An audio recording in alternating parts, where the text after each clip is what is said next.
মধু কৰে গুঞ্জৰে কিবা তোৰি পাই কিবা তোৰি পাই চুমা চুমি কৰে ফুলে মধুমৰয়া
ফাগুনৰ পচুৱা বতাহ সঁচাকে দি যায় ফাগুনৰ বাতৰি ফাগুনী পলাশেও আওৰাব খোজে ডালে পাতে প্ৰকৃতিৰ গান প্ৰকৃতিয়ে যেন প্ৰাণ ভৰি গাব খোজে ফাগুনী বতাহৰ গান আজি ফাগুনৰে মেলা খেলে হোলী গোপবালা ব্ৰজবাসী সংগে হৰি হোলী খেলে ৰংগে মহাপুৰুষ শ্ৰী শ্ৰী মাধৱদেৱে স্থাপিত সত্ৰসমূহৰ ভিতৰত অন্যতম সত্ৰ হ'ল বৰপেটা সত্ৰ বৰপেটা সত্ৰৰ দৌল উৎসৱ অসমৰ ভিতৰতে সুকীয়া উল্লেখযোগ্য উৎসৱ শ্ৰী শ্ৰী মথুৰা দাস বুঢ়া আটাই শ্ৰীমন্ত শংকৰদেৱৰ আৰ্হিৰে বৰপেটা সত্ৰত এক আকৰ্ষণীয় দৌল মহোৎসৱৰ পাতনি মেলিছিল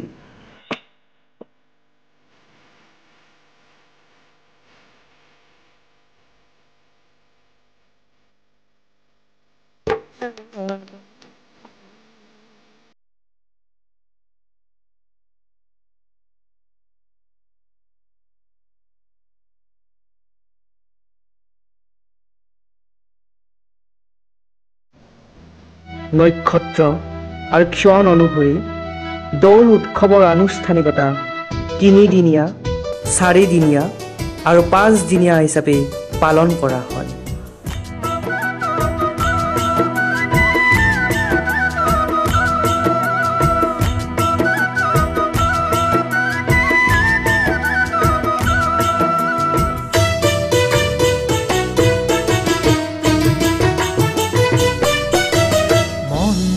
বনতে লাগিল হোলীৰ দুলনি মন বনতে লাগিল হোলীৰ দুলনি মন বনতে লাগিল হোলীৰ দুলনি ফাগুনৰ পৰশতে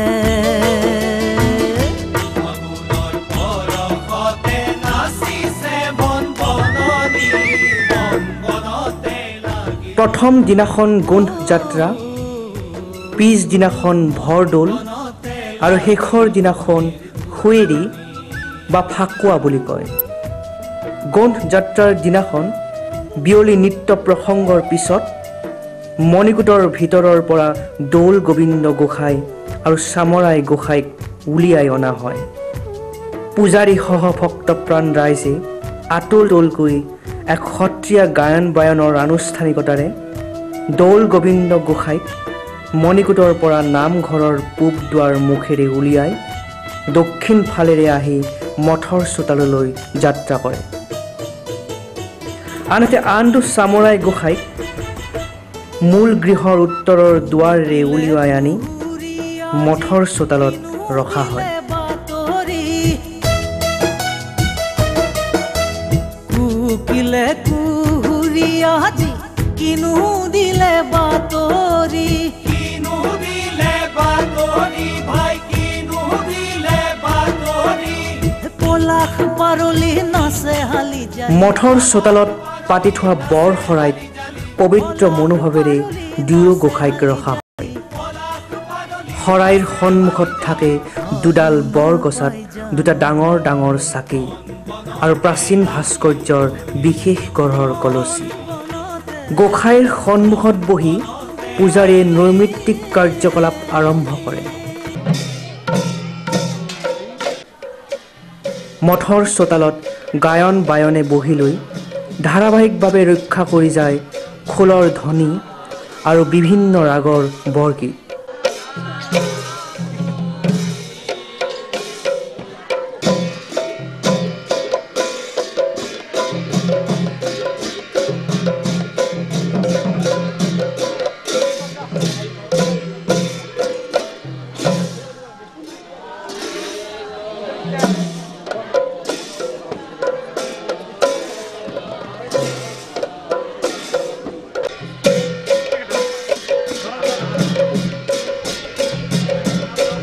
আনটো কোণত বহি আইসকলে গাই যায় জাত জাত বিয়া গীত। গায়ন বায়নৰ গীত আৰু পুৰোহিতৰ নৈমিত্তিক কাৰ্যকলাপ শেষ হোৱাৰ পিছতে গায়ন বায়ন, ঢুলীয়া, ওজা গায়ন আদিয়ে এক সত্ৰীয়া সাংস্কৃতিক শোভাযাত্ৰাৰে দুয়ো গোসাঁইক মঠৰ চোতালৰ পৰা টুপৰ চোতালত নল, ইকৰা, খাগৰিৰে নিৰ্মিত মেজিৰ ওচৰলৈ আনে। যমুনা পুলিনে নাচে ব্ৰজেৰ জীৱন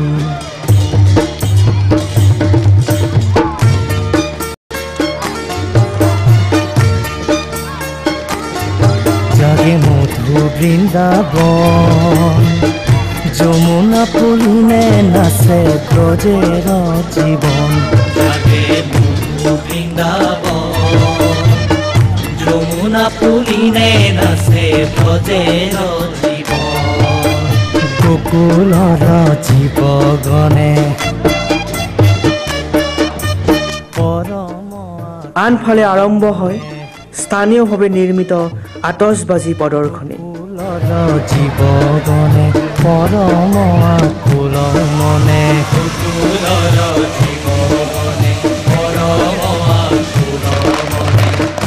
নতবৰ শ্যাম বুলি নাচে অবিৰাম নতবৰ শ্যাম বুলি নাচে দিকে উঠে গ'ল শ্যাম মোৰে শ্যাম মেজিৰ প্ৰজ্বলিত জুইৰ চাৰিওফালে হাত পাক ঘূৰুৱাই গোসাঁইক যোগমোহন গৃহলৈ লৈ যোৱা হয়। শ্যাম মোৰে শ্যাম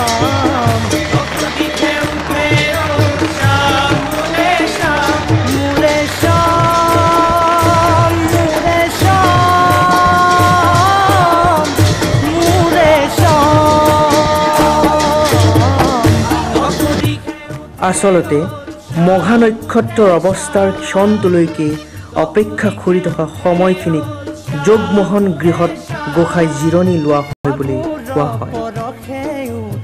নক্ষত্ৰ অনুসাৰে গোসাঁইক যোগমোহন গৃহৰ পৰা অত্যন্ত উলাহ মালহৰ শ্ৰীকৃষ্ণ ধ্বনিৰে দৌল গৃহৰ চাৰিওফালে 7 পাক ঘূৰুৱাই দৌল গৃহৰ ভিতৰত স্থাপন কৰা হয়। নাচে ব্ৰজেৰ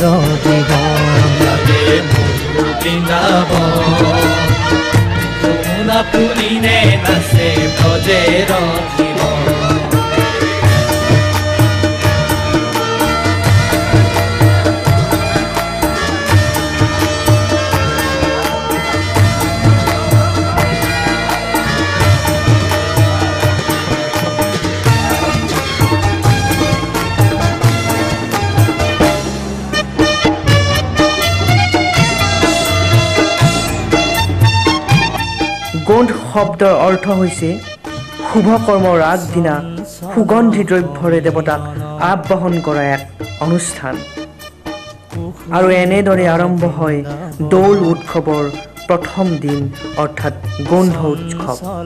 সমীৰণ কুসুমিত বৃন্দাবন চঞ্চল সমীৰণ কুসুমিত বৃন্দাবন আবিৰ পৰশে জাগে নবীন যৌৱন আবিৰ পৰশে জাগে নবীন যৌৱন গোপ গোপীগণ আজি প্ৰেমতে মগন গোপ গোপীগণ আজি প্ৰেমতে মগন গোপ গোপীগণ আজি প্ৰেমতে মগন প্ৰেমতে মগন প্ৰেমতে মগন প্ৰেমতে মগন গোপ গোপীগণ আজি প্ৰেমতে মগন গোপ গোপীগণ আজি প্ৰেমতে মগন হিয়াত লাগিছে কিনো প্ৰেম সমীৰণ হিয়াত লাগিছে কিনো প্ৰেম সমীৰণ।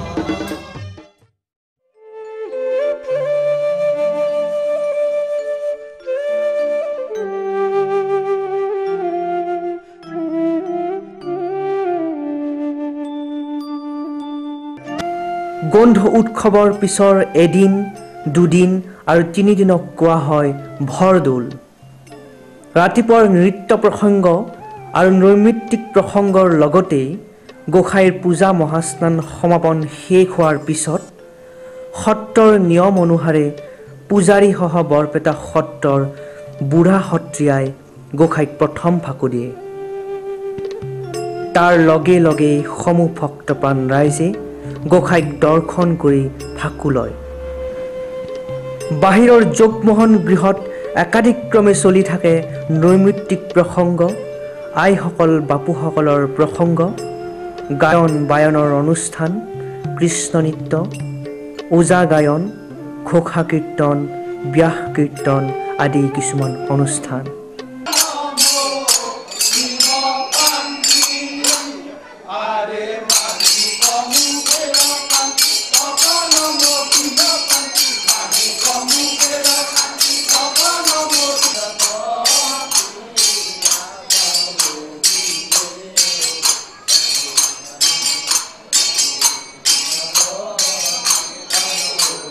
সন্ধিয়া সত্ৰত অনুষ্ঠিত হয় হোলী গীতৰ এক বিশেষ সাংস্কৃতিক অনুষ্ঠান।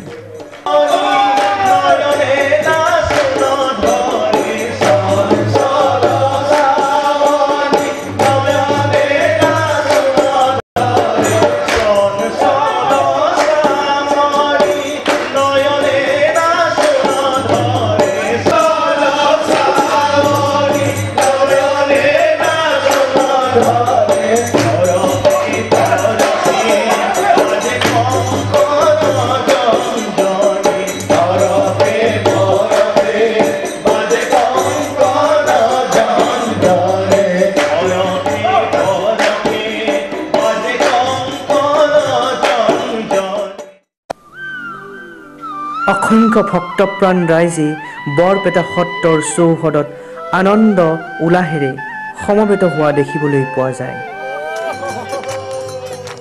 আজি ৰঙে ৰঙে কাকা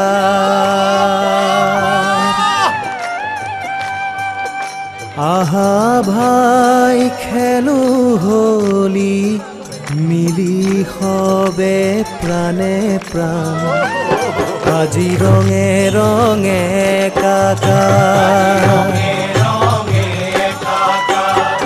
আহা ভাই খেলো হোলি মিলি হবে প্ৰাণে প্ৰাণ আজি ৰঙে ৰঙে কাকা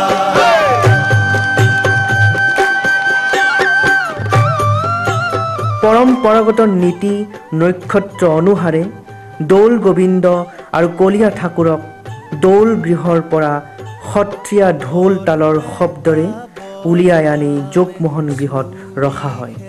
অসমৰ বিভিন্ন অঞ্চলত বিভিন্ন জনগোষ্ঠীয়ে উলহ মালহেৰে পালন কৰা উৎসৱটোৱেই হৈছে ফাকুৱা উৎসৱ। হোলী বা ফাকুৱা সৰ্বভাৰতীয় উৎসৱ। এই উৎসৱতেই প্ৰাণ ভৰি পৰে হোলী গীতৰ চেৱে চেৱে আমাৰ সকলোৰে মন। আজি বৰপেটা বৰধামে চুৰিহে ফাকুৰে আবিৰ চন্দন বদনতে অসমৰ ভিতৰত বৰপেটাৰ দৌল মহোৎসৱ হৈ পৰে এক আকৰ্ষণীয় আনন্দৰ উৎসৱ। প্ৰাণৰো প্ৰাণ এই হোলী উৎসৱটিত প্ৰকৃতিৰ ডাল পাতবোৰেও যেন নাচিব খোজে, যেন উমলিব বিচাৰে ফাগুনৰ পচুৱা বতাহ জাকেও।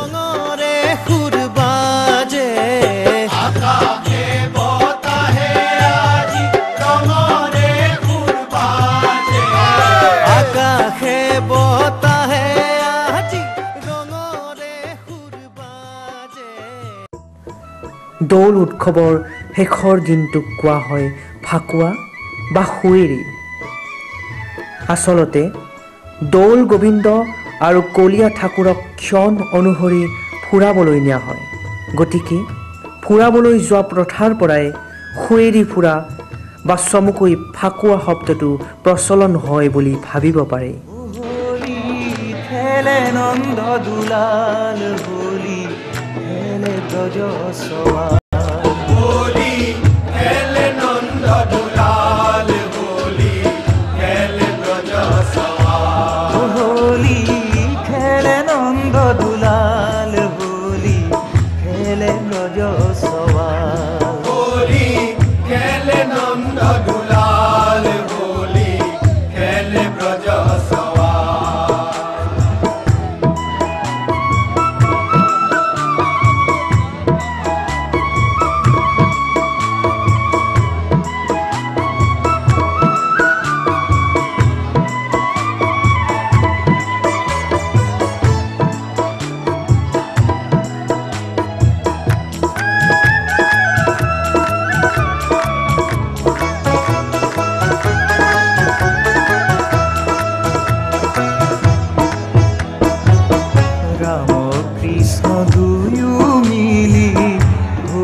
খেলাই প্রাণ ভরি রাম কৃষ্ণ দুয়ো মিলি হোলি খেলায় প্রাণ রাম কৃষ্ণ দুয়ো মিলি হোলি খেলাই প্রাণ ভরি রাম কৃষ্ণ দুয়ো সুঁৱেৰীৰ দিনাখন সমূহ ভক্তপ্ৰাণ ৰাইজে ফাকুগুৰি ছটিয়াই আনন্দত আত্মহৰা হৈ পৰে। আত্মহৰা হৃদয়ৰ প্ৰেমৰ অনুভৱবোৰেও যেন ৰং সানিব খোজে। ৰঙত নাচি উঠিলা জি বৃন্দাবন পাই নব বসন্তৰে বৰষণ ৰঙত নাচি উঠিলা জি বৃন্দাবন পাই নব বসন্তৰে পৰষণ ৰঙত নাচি উঠিলা জি বৃন্দাবন পাই নব বসন্তৰে বৰষণ ৰঙত নাচি উঠিলা জি বৃন্দাবন পাই নব বসন্তৰে পৰষণ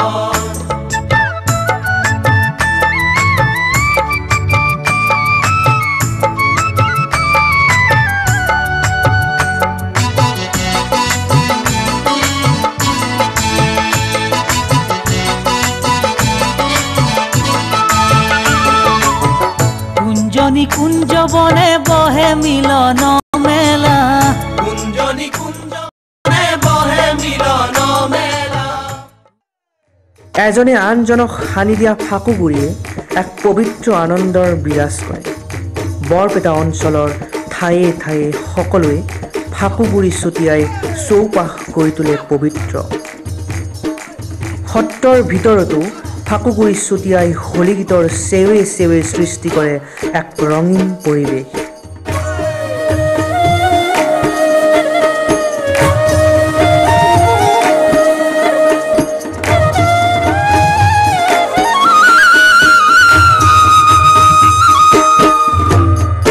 নটবৰ শ্যামকানু ৰূপে বিমোহন ব্ৰজবালা সঙ্গে খেলে কমৰ লোচন নটবৰ শ্যামকানু ৰূপে বিমোহন ব্ৰজবালা সঙ্গে খেলে। আমাৰ প্ৰাণৰো প্ৰাণ বহু অপেক্ষিত এই উৎসৱটিয়ে দি যায় সকলোৰে প্ৰাণে প্ৰাণে ফাগুনী মলয়াৰ আনন্দ। দৌল যাত্ৰা উৎসৱৰ জন্ম হৈছিল ভগৱান শ্ৰীকৃষ্ণৰ ঘুনুচা যাত্ৰাৰ কেন্দ্ৰ কৰি। আবেলি পৰত ক্ষণ অনুসৰি গোসাঁইক দোলাত উঠাই ফাকুগুৰি ছটিয়াই পবিত্ৰ মনেৰে শ্ৰীকৃষ্ণ ধ্বনিৰে বহুতো ভক্তপ্ৰাণ ৰাইজে আগুৰি লৈ যায় হেকেটা খুৱাবলৈ বৰপেটা সত্ৰৰ পৰা কলবাৰী সত্ৰলৈ। সখী সমে মিলি জুলি ফাগু ফানু ৰঙতে উমলি ধুলাৰ ওপৰে দুলি বজাই হৰি মুৰুলি চলি যায় ঘুনুচাৰ পদূলি।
হেজাৰ বিজাৰ ভক্তপ্ৰাণ ৰাইজে ভক্তি মনোভাৱেৰে মুখৰিত কৰি তুলি খোল তাল ঢোলকেৰে ফাকুগুৰি ছটিয়াই আনন্দ উল্লাসৰ মাজেৰে হোলী গীত গাই যায়। এক সত্ৰীয়া সাংস্কৃতিক শোভাযাত্ৰাৰে গোসাঁইক লৈ অহা হয় বৰপেটা সত্ৰলৈ।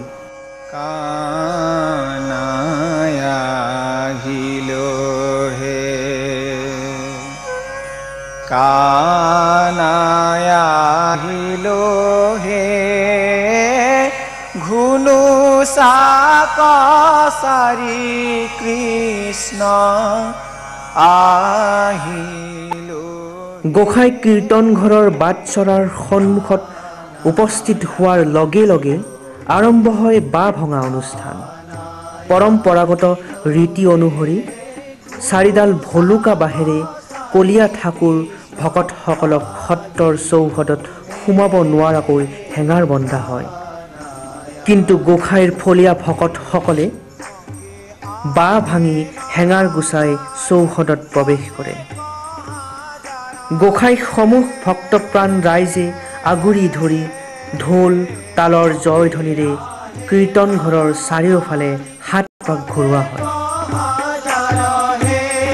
কেহো কৰে লম্ফালম্ফি, কেহো গাই হোলী। আবির লো রঙে কেহো করে লম্ফালম্ফি, কেহো গায় হোলি হে কানায় আহিলো রে।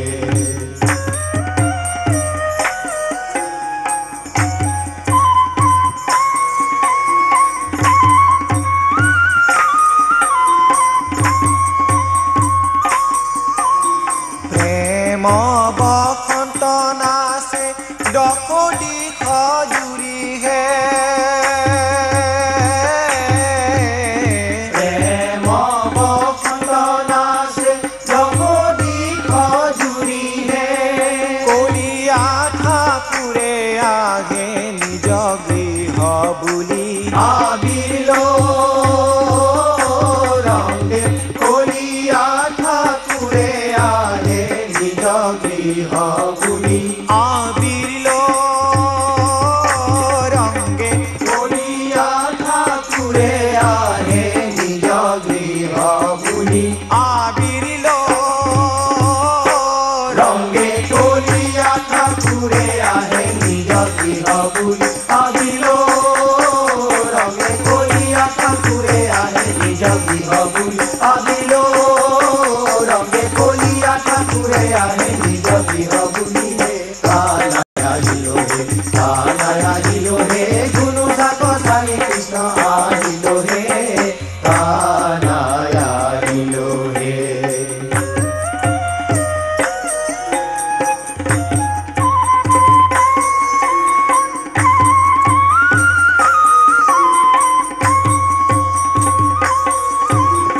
দুলারয় পরে হরি চিন্তে মনে মনে হে।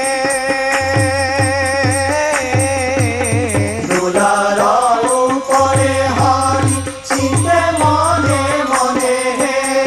ভকতে হে প্রাণ মোর, ভকতে হে ধন। আবির লো রঙে ভকতে প্রাণ মোর, ভকতে হে ধন। আবির লো রঙে ভকতে প্রাণ মোর, ভকতে হে ধন। আবির লো রঙে ভকতে প্রাণ মোর, ভকতে হে ধন। হে কানায় আহিলো হে, কানায় আহিলো হে, গুণু সাক সারি কৃষ্ণ আহিলো হে, কানায় আহিলো হে। দুলারয় পরে হরি চিন্তে মনে মনে হে। দোলার উপরে হরি চিন্তে মনে মনে হে। দুলারয় পরে হরি চিন্তে মনে মনে হে। দোলার উপরে হরি চিন্তে মনে মনে হে। আনফালে মঠৰ চোতালত আৰম্ভ হয় বোল বোলনিৰ অনুষ্ঠান। গোসাঁইৰ হাত বা সম্পূৰ্ণ হোৱাৰ পিছত মূল গৃহৰ ভিতৰলৈ গোসাঁইক বৰি নি মণিকূটৰ ভিতৰত প্ৰতিষ্ঠা কৰা হয় আৰু ইয়াতে অন্ত পৰে দৌল মহোৎসৱৰ 3, 4, 5 দিনীয়া এক সুকীয়া কাৰ্যসূচীৰ অনুষ্ঠান।